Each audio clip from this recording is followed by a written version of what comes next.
Bismillahirrahmanirrahim.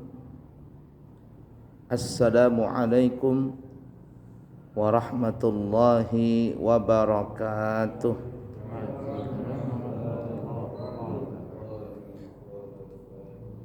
Alhamdulillahi rabbil alamin.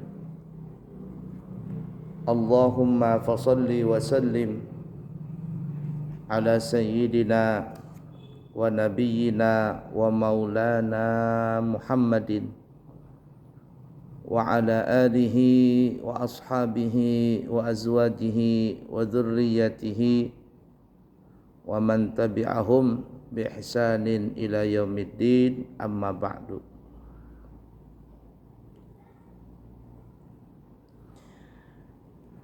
Pada kesempatan kali ini kita akan membahas hadis yang diriwayatkan oleh Imam Baihaqi, Imam Al-Bazzar, dan Abu Qatadah, bersumber dari Sayyidina Anas bin Malik radhiyallahu ta'ala anhu. Nabi kita Muhammad sallallahu alaihi wasallam bersabda, sab'un yajri li 'abdi ajruhunna wa huwa fi qabrihi ba'da mautihi. Ada 7 perkara di mana pahalanya itu selalu mengalir kepada seseorang hamba walaupun orang itu sudah berada di dalam kuburnya setelah meninggal. Nah, dalam hadis ini Nabi memberikan kita pelajaran berharga bahwa pahala itu kan dihasilkan dari ibadah. Nah, ada pahala yang dihasilkan dari ibadah yang pahala itu jangka pendek. Arti jangka pendek itu ya kalau kita sudah selesai melaksanakan ibadah itu, pahalanya sampai di situ, tidak terus menerus. Seperti umpama kita salat maghrib tadi, pahala yang kita hasilkan dari salat maghrib itu ya setelah selesai, habis sudah. Dari takbiratul ihram sampai selesai maghrib, habis sudah. Artinya kalau kita kepingin dapat pahala salat maghrib, ya tunggu besok. Tunggu besok. Ya kalau panjang umur sampai besok. Kalau enggak, selesai sudah. Nah, tapi dalam hadis ini ada pahala jangka panjang. Jar Nabi ada 7 perkara, yakni 7 perbuatan yang pahala ini tidak pernah akan habis walaupun kita sudah meninggal dunia. Nah, coba kita lihat di sini ya, 7 perbuatan ini. Yang pertama, man 'allama ilman, yaitu orang yang mengajarkan ilmu. Kalau dalam riwayat yang lain adalah ilmun yuntafa'u bih, ilmu yang bermanfaat. Jadi kalau kita mengajarkan ilmu yang baik nih ya, baik ilmu urusan dunia, apalagi ilmu urusan akhirat, maka dari saat kita mengajarkan ilmu tersebut, lalu ilmu ini dipakai sama orang yang kita ajarkan, orang yang kita ajarkan ini telah mengamalkan, dia ajarkan lagi kepada orang lain, punya murid lagi dia, muridnya mengajar lagi, punya murid. Maka orang yang pertama kali mengajarkan ilmu kebaikan tadi, dia akan mendapatkan transferan pahala walaupun orangnya sudah meninggal dunia. Baik ilmu urusan dunia apalagi urusan akhirat. Urusan dunia itu ya ilmu kebaikan, ilmu ngajarin orang supaya bisa berusaha. Umpama ada kita umpama ahli dalam membuat nasi goreng, kita ini mantan chef restoran bintang 7. Adakah hotel bintang 7? Yang ada bintang 5 aja ya, enggak tahu. Kalau bintang 7 obatnya sakit kepala. Obat sakit kepala. Hotel bintang 5. Nah, ibarat kata. Artinya hotel ini mahal sekali, chefnya, tukang kokinya. Banyak orang memuji masakan kita. Dan kita umpama paling ahli masak nasi goreng. Lalu ilmu ini kita ajarkan sama seseorang. Dia bilang, "Pak, tolong ajarkan saya bikin nasi goreng. Saya kepingin berusaha untuk ngidupin anak istri saya di rumah." Kata kita, "Ya sudahlah, saya ajarin." Kata kita nih ya, kita ajarin ilmu bikin nasi goreng. Senang dia, tahu ilmunya, coba tes kata kita. Dia tes, dia masakin untuk kita. Nah kata kita, sudah enak ini. Sip sudah, jualan dah kamu. Bukalah dia warung. Ternyata Masya Allah, pelanggannya banyak. Dari pelanggan yang banyak tadi dia bisa menghidupin anak istrinya, bisa membahagiakan anak istrinya, dia bisa sedekah, dia bisa bantu orang yang susah dan sebagainya. Kita yang nggak tahu-tahu ini, mungkin kalau dia sudah sukses kita kembali atau apa gitu ya, apalagi sudah meninggal dunia, kita nggak tahu-tahu dapat transferan pahala dari orang yang kita ajarkan ilmu tadi, ilmu bikin nasi goreng. Apalagi ilmu agama, nih guru-guru TK, kasihan aja Pak guru TK itu ya, gajinya itu kebanyakan lillahi ta'alanya. Ya, banyakkan lillahi ta'alanya. Berapa guru TPA atau bayar? 35 atau berapa? Udah sampai mungkin. Jelas. Tapi kalau kursus bahasa Inggris seminggu paling-paling berapa kali pertemuan? Berani aja orang tua itu bayar sampai ratusan ribu. Berani. Padahal ya begitu-gitu saja. Kalau ilmu baca Al-Quran ini, ketika anak yang diajarkan itu bisa baca Al-Quran, lalu anak tadi jadi imam, lalu hafal Quran dan lain sebagainya, Masya Allah. Guru yang pertama kali mengajarkan ilmu membaca Al-Quran itu akan mendapatkan pahala terus menerus, walaupun guru tadi sudah meninggal dunia. Nah, jadi yang punya ilmu jangan sembunyi-sembunyi, pelit. Terus terang ya, saya pribadi itu merasa jengkel itu ya jengkel ya bahasa kitanya, dongkol, jengkel kalau ngelihat ada orang lulusan pesantren, ya pesantren ini, pesantren itu, tapi dia di kampung nggak bisa apa-apa, disuruh jadi imam nggak bisa, suruh mimpin doa tahlil nggak bisa, terus baca doa nggak bisa, lulusan pesantren. Dan yang paling jengkelnya lagi, saya ini berapa kali menemukan orang-orang model seperti ini. Ketika ada penceramah, ada guru menyampaikan pelajaran, pinter banget protes, itu guru tuh salah katanya. Itu salah itu katanya, apa guru seperti itu? Protes aja kerjaan. Suruh bicara, suruh ceramah nggak bisa, memprotes orang bisa.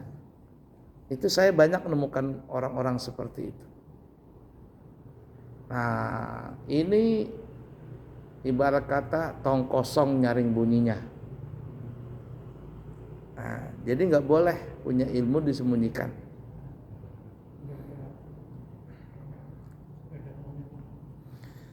Jadi ilmu yang bermanfaat baru dapat pahala, tapi kebalikannya ada juga orang mengajarkan ilmu tidak bermanfaat.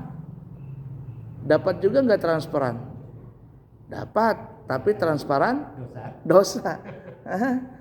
Ada orang ngajarin, ada seseorang ngajarin orang lain ngeracik minuman khamar. Gini loh bikin minum khamar katanya. Akhirnya yang diajar ini bisa bikin minum khamar. Dia jual, dia minum, dia bagi-bagi. Orang yang pertama kali ngajarin bikin minum khamar kena dosanya. Nah, transfer dosa. Jadi ilmu yang tidak bermanfaat juga dapat dosa. Ngasih tahu orang bikin bom, ngasih tahu bikin orang cara mencuri, cara menipu, ekstasi. Di YouTube itu kan dunia akhirat ada di situ. Orang ngajarin bikin kebaikan ada, orang ngajarin yang kejahatan ada. Nah, jadi kebalikannya begitu. Nah, kita punya ilmu yang bermanfaat bagikan sama orang. Ballighu anni walau ayat. Sampaikanlah olehmu daripadaku walaupun cuma satu ayat, kata Nabi. Nah, itu nggak pernah habis-habis pahala tadi. Yang kedua, aukara nahran, atau orang itu menggali sungai, bikin sungai. Apa bahasa kitanya? Irigasi ya? Irigasi, bikin sungai, bikin irigasi, bikin paret, ya. Bikin apa saja untuk perairan, ya, untuk pengairan. Yang bikin paret-paret di jalanan itu supaya nggak banjir, kan ya? Nah, ini pahalanya nggak habis-habis. Selama itu dipakai orang, maka pahala itu terus menerus. Saya ada membaca satu buku ya, salah satu karamahnya Syekh Muhammad Arsyad Al-Banjari. Syekh Muhammad Arsyad Al-Banjari. Beliau membuat sungai dengan tongkatnya saja. Jadi di kampung itu nggak ada sungai atau apa. Jadi beliau mana sumber sungai, tarik, bikin sungai pakai tongkat, begitu. Akhirnya jadilah sungai. Karamah ya, karamah beliau cuma tongkat saja. Ya. Nah itu sungai, bikin pengairan, irigasi dan sebagainya. Masya Allah. Bendungan. Zaman dulu banyak orang bikin bendungan. Di Mekah itu ada namanya bendungan Siti Zubaidah. Ya. Kemarin saya berangkat umrah, itu ada salah satu mu'allaf perempuan sudah 7 tahun. 7 tahun dia mu'allaf. Namanya siapa, Bu Lili atau siapa itu. Kemudian ketua rombongannya memberikan ganti nama, katanya Bu Lili ini ganti aja namanya ya, ganti dengan Siti Zubaidah. Siti Zubaidah, senang dia diganti nama dengan Siti Zubaidah. Nanti saya selamatan, katanya kalau pulang nanti saya selamatan ganti nama. Nah dikasih nama Siti Zubaidah karena di Mekah itu ada seorang kaya zaman dulu ya. Zaman dulu dia membuat bendungan, dan bendungan itu dikenal dengan namanya Siti Zubaidah. Sampai sekarang masih ada, tapi wallah alam kayaknya nggak ada lagi airnya. Ya, jadi bendungan dialirkan ke Mekah untuk orang-orang penduduk Mekah pada saat itu. Nah itu ya. Yang kedua, membikin sungai, menggali sungai, bikin pengairan. Yang ketiga, au hafara bi'ran, atau menggali sumur, bikin sumur bor, bikin sumur. Nah ini yang di masjid ini ada sumurnya enggak? Sumur di masjidnya ada sumur bornya? Udah difungsikan pakai air PDAM aja. Kalau sumurnya bagus nggak? Nah, nah, saya di pesantren itu ada 3 sumur bor, 2 sumbangan orang, 1 saya bikin sendiri. Jadi sekarang saya tawarkan juga kalau ada umpama orang nyumbang ini nyumbang itu kan. Kalau ada dia nyumbang sampai juta-jutaan, saya bilang begini Pak, mungkin dari perusahaan ini, dari kantor ini, saya bilang coba Bapak bikinkan sumur di pesantren ini. Bikinkan sumur bor. Sumur bor itu saya bikin 4 in 15 juta saja kemarin. Pasarannya kan sampai 18 juta. Tawar-tawar mau dia pesantren 15 juta. Sumur itu dipakai terus di pesantren. Maka ini gak pernah akan habis pahalanya. Di Madinah itu ada sumurnya, sumur Sayyidina Utsman. Sampai sekarang masih ada airnya dipakai orang. Itu gak pernah akan habis amal jariyahnya daripada Sayyidina Utsman ibni Affan. Jadi orang yang bikin sumur itu Masya Allah, sumur bor, ya ala kulli hal sangat luar biasa pahalanya tadi bikin sumur. Ada di Afrika tuh, di Afrika orang dari mana? Indonesia siapa? Artis Igun atau Igun ya? Igun Gunawan. Ya kalau nggak salah dia bikin masjid, dia bikin sumur di sana. Di mana? Daerah mana? Ya pokoknya sanalah. Dia bikinkan masjid, dia bikinkan sumur. Itu pahala nggak habis-habis itu. Nah, makanya sering saya tawarkan sama orang-orang kaya kalau dia mau nyumbang besar di pesantren, kata saya coba Bapak, daripada Bapak nyumbang uang ratusan juta dan sebagainya, tolong sekalian aja bikinkan satu bangunan begitu. Satu bangunan, bikinkan umpama rumah, bikinkan itu asrama, bikinkan musola, satu bangunan. Nah itu nggak habis-habis itu. Atau saya ajakin bikin sumur aja, sumur. Masya Allah, pahala nggak pernah habis-habis itu sumur. Ya, nah.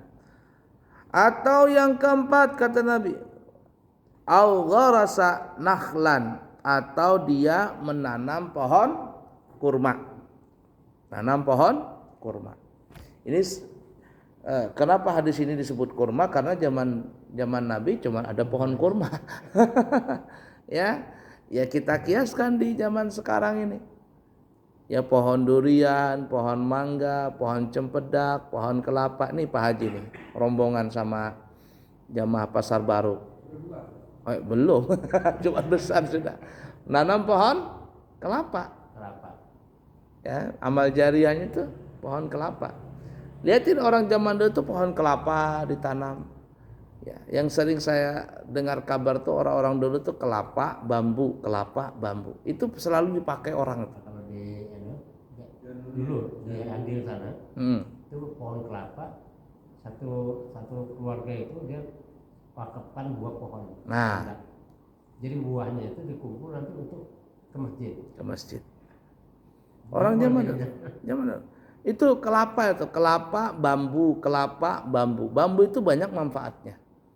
Sampai sekarang itu bambu itu luar biasa. Di pesantren kami itu kalau mau bikin mau ngedak, kalau beli kayu kan terlalu banyak, cari bambu di hutan. Minta sama orang bambu. Cepat kan bambu itu tumbuhnya cepat dia. Cuman berapa bulan tumbuh lagi, besar lagi. Nah, zaman dulu tuh bambu kelapa. Makan ada kai ditanya, kai, kenapa pian nanam pohon durian, pohon apa ini? Kira-kira sempat aja kah pian makan? Berapa lama pohon durian kira-kira bisa berbuah? Apa kata kai? Aku ini nanam pohon bukan untuk aku, tapi untuk orang-orang yang sesudahku. Untuk orang-orang yang sesudahku. Siapa? Anak cucu kah siapa? Boleh makan. Malam Kamis yang lalu setelah saya ceramah di Masjid Nurul Yakin Gunung Tembak, ada orang ngundang selamatan tahlilan. Selesai tahlilan makan, sambil makan gitu, ada di sini samping ada guru di situ. Jadi saya tanya tentang zaman dulu dan sebagainya kan ya. Kata beliau, aku ada bisi tanah jadinya di Amburawang sana 2 hektar. Ah, ya kah? Iya. Aku tanami durian, cempedak, terus rambutan ibarat kata. Tanamin di sana. Pian kenapa kada diambil kah? Nggak diambil-ambil, biarkan aja. Artinya tanah itu tetap diharagu, tetap dijagain, ada pemiliknya. Tapi siapapun yang mau ngambil buah itu silakan aja. Nggak dijual kan? Nggak dijual, artinya siapa aja silakan ambil. Ya, pokoknya dimakan. Nah itu tuh, orang bahari itu tuh begitu tuh. Terkadang rambutan di pinggir jalan itu, siapa yang mau ambil silahkan. Nah, orang bahari itu, nanam pohon mangga depan rumah, siapa yang mau lewat ngambil silahkan. Nah itu tuh ya, Masya Allah. Garasa nakhlan, orang nanam pohon kurma. Ini perwakilan saja kurma, artinya pohon-pohon yang lain juga bermanfaat. Bisa dimanfaatkan, ya, bisa diambil manfaat dan di situ pahalanya terus berjalan. Nah, makanya orang zaman sekarang ini sudah membudidayakan hutan ya. Jadi hutan itu ditanam lagi. Bahkan kalau nggak salah ada nanam pohon ulin. Kira-kira ulin itu bisa ditanam nggak ya? Bisa. Bisa ya? Puluhan tahun. Tumbuhnya lambat. Kalau nggak salah di Kutai itu orang nanam pohon ulin, bibit pohon ulin. Nah, karena ulin kan sudah diambil terus. Jangka panjang. Nanam pohon ulin, pohon bengkira itu di daerah kilo 38 sana dekat IKN. Itu perbandingan dengan kayu-kayu meranti mungkin sekitar 1:3 lah. Apa itu? Perkembangannya. Ya. 3 meranti, 1 ulin baru. Nah, itu. Lambat kan? Ulin, nanam pohon ulin. Di Jawa ada nggak pohon ulin? Nggak ada ya? Itu Kalimantan saja, Masya Allah. Orang Jawa bilang namanya pohon besi, kayu besi. Kayu besi. Karena nggak bisa jabuk. Kalau dia kena air, bukan tambah jabuk, tambah kuat. Kayu ulin tuh. Disebut orang Jawa, orang bilang kayu besi.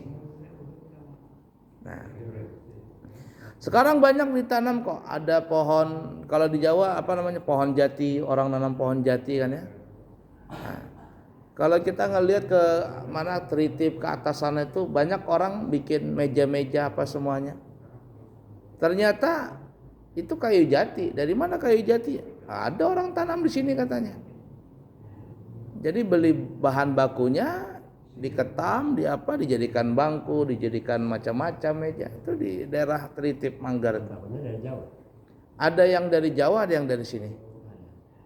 Cuman mungkin yang di Jawa kualitasnya lebih bagus. Memang kita pesan mebel jati dari Jawa memang bikinannya lebih bagus sih. Ya, lebih bagus. Saya pesan dari Jawa tuh meja dari pesantren bagus sekali. Pesan jati bikin mimbar kecil ya, podium kecil di situ. Jauh banget kualitasnya. Kayu jatinya beda. Ya. Jati. Tapi katanya di Kalimantan ditanam juga jati itu. Cuman ya tadi kualitasnya beda sih ya dengan tanah yang ditanam di Jawa. Intinya menanam pohon itu jadi amal jariah yang tidak pernah akan habis-habis, terus menerus pahalanya walaupun kita mati sudah.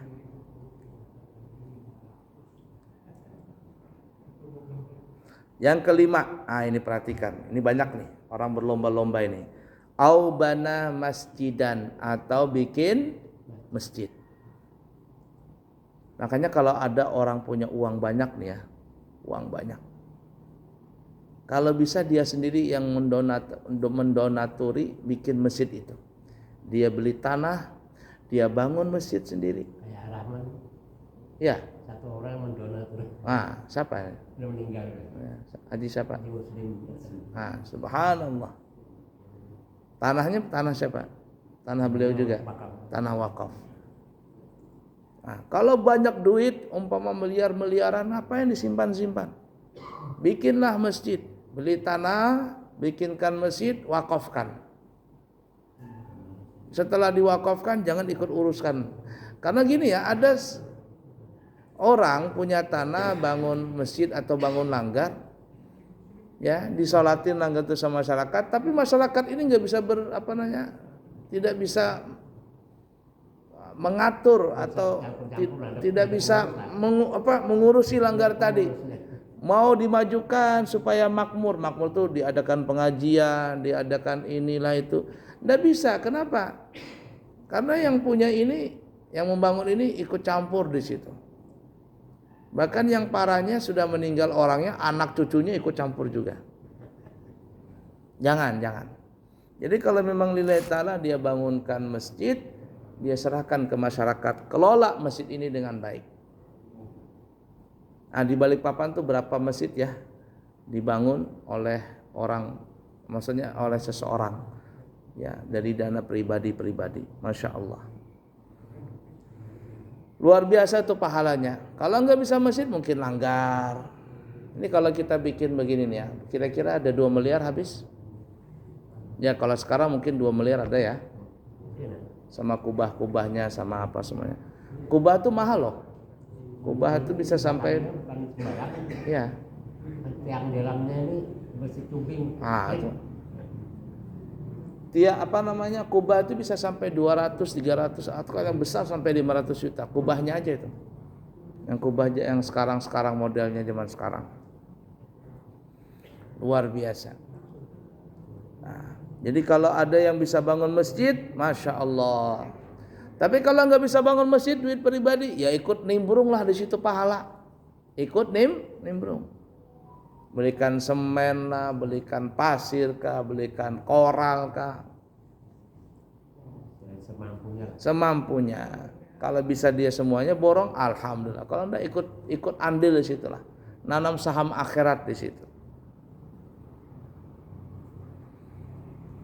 Nah, termasuk masjid ini kan tempat ibadah nih ya. Termasuk ya sekolah, bikin pesantren, bikin madrasah, bikin pendidikan, tempat panti yang baik ya, panti jompo, panti asuhan. Kemudian bikin tempat yatim piatu, pahalanya besar.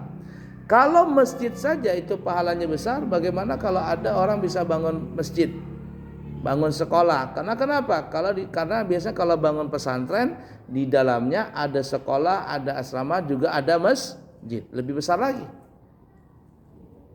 Biayanya lebih besar lagi. Orang bisa bangun sekolahan. Di dalam sekolah itu ada masjidnya juga, ada musholanya. Di dalamnya ada orang bisa bangun rumah sakit. Kan banyak orang yang kayak bisa bangun rumah sakit. Kayak B.J. Habibie itu bangun rumah sakit. Bikin rumah sakit. Yusuf Kala punya rumah sakit. Subhanallah. Dalam rumah sakit itu ada masjidnya, ada musholanya. Wah, luar biasa pahala itu. Pokoknya banyak sekali lah. Udah habis-habis tuh pahala sampai hari kiamat. Nah, itu yang ke-5. Yang ke-6. Ya, ini banyak yang dilakukan sama jemaah umrah ini yang ke-6 ini. Au waratha mushafan, atau dia mewariskan mushaf. Ya, ada Quran, dia wakafkan. Orang-orang haji itu umrah tuh biasanya mutawifnya, pemimpinnya nawarin, siapa yang mau wakaf Quran? Ayo kumpulkan duitnya, ada yang 25, 35 real, 50 real, tergantung Qurannya. Kumpulkan, dibelikan Quran, nanti dibawa ke Masjid Nabawi atau Masjidil Haram. Di situ ada tempat penitipan wakaf Quran, distempel pakai wakaf Quran, ditaruh di Masjid Nabawi, ditaruh Masjid Haram. Orang habis maghrib, habis isya atau apa, bawa Quran, baca dia. Ini pahala nggak pernah habis nih. Yang waktu saya berangkat umrah tadi ini, sehotel sama Ustadz Zaki Mirza. Tahu Zaki Mirza ya? Yang Ya di TV itu. Jadi jamaah katanya, anu Abu ya di situ ada Ustaz Zaki. Oh, saya turun. Ketemu salaman Ustaz Zaki. Oh ya. Dari mana? Kata beliau, kita dari Balikpapan. Oh ya. Cerita beliau membuat dakwah, lagi berdakwah ke Mekah Madinah. Jadi kalau umroh beliau dakwah gitu di situ. Nah, salah satu tujuannya beliau itu adalah mengajak orang untuk mewakafkan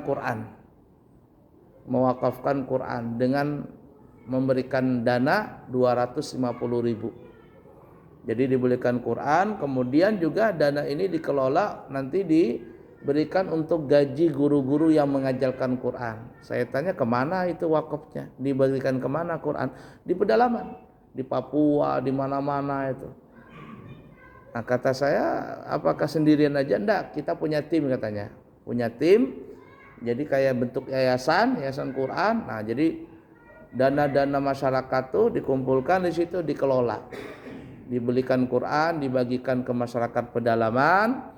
Kemudian ada gurunya ini dibiayai dari sumbangan dari jamaah-jamaah ini.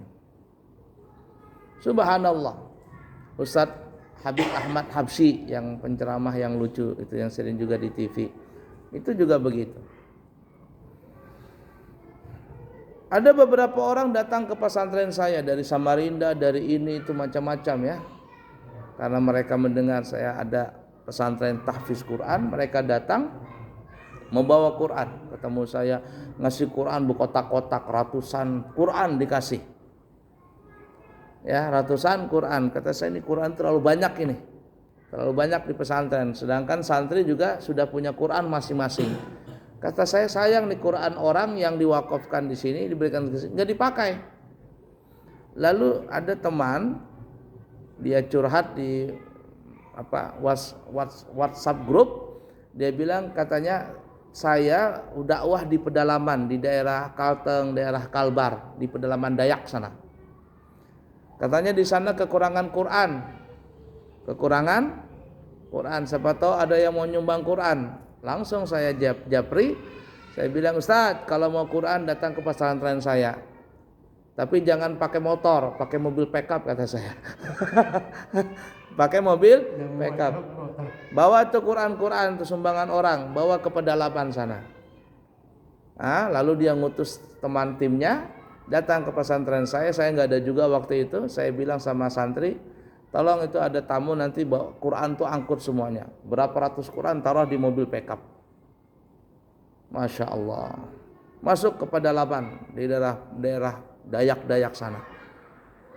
Pokoknya di sana itu kekurangan agama, kekurangan guru, bahkan mereka nawarin siapa yang mau berdakwah ke sana silakan. Ayo katanya, kalau mau dakwah ke sana. Bahkan kalau mau kawin juga di sana disediakan. Orang-orang Dayak kan cantik-cantik. Kalau mau kawin sama orang sana, ada yang janda, ada yang perawan, ayo katanya, silakan katanya. Atau mau cari istri 2, 3, ayo katanya. Ada yang mau ngelamar ke sana. Akhirnya ribut di WhatsApp grup tuh, ustadz mau ke sana semua. Ini mau dakwah atau mau kawin di sana ini. Iya, ada yang daftar di daerah sana. Itu airnya jernih ya, di air yang di batu-batu itu, nah keluar jernih sekali. Pedalaman. Itu yang keenam, mensedekahkan mewakafkan Quran. Kemudian yang ketujuh kata Nabi, nah ini penting juga nih, au taraka waladan yastaghfiru lahu ba'da mautihi, atau orang itu punya anak. Yang anak ini suka memintakan ampun untuk orang tuanya. Nah, orang Bahar itu ada ada kata-kata bijak. Banyak anak, banyak rezeki. Orang zaman dulu banyak anak, cuma liatin saja. Ini kita nih, didikan orang kita Bahari. Semuanya hampir rata-rata kita kalau ba'da maghrib belajar baca Quran. Diajarkan ilmu agama. Zaman dulu belum ada TV yang aneh-aneh, belum ada HP dan macam-macam. Masya Allah. orang tua bahari. Banyak anak, banyak rezeki. Dan subhanallah, walaupun mereka orang tua kita hidup dalam kekurangan, tapi bisa menghidupkan kita semuanya, membiayai kita. Ada yang sampai kuliah padahal cuma petani. Orang zaman sekarang la ilaha illallah, punya anak 2 aja kalang kabut susahnya, ya. Subhanallah. Nah, punya anak tapi anaknya dididik. Kalau ada punya anak nggak ngerti agama, apalagi yang di kota-kota besar tuh, ya Allah. Jangan orang-orang nih ya, zaman sekarang ini lebih enaknya punya duit banyak daripada punya anak perempuan. Melihara anak perempuan zaman sekarang susahnya luar biasa. Susah. Kalau punya duit 1 miliar, 2 miliar masukkan ke bank aman. Tapi kalau punya anak perempuan, Nggak aman. susah amannya. Punya anak laki-laki aja susah, apalagi punya anak perempuan zaman sekarang ini. Anak SMP di kota-kota besar tuh sudah banyak yang hamil di luar nikah. Ya, banyak hamil di luar nikah, masih SMP, masih bau kencur. Video porno. Karena macam-macam sudah, pokoknya ngeri zaman sekarang ini. Nah, jadi kita punya anak, kita didik betul-betul.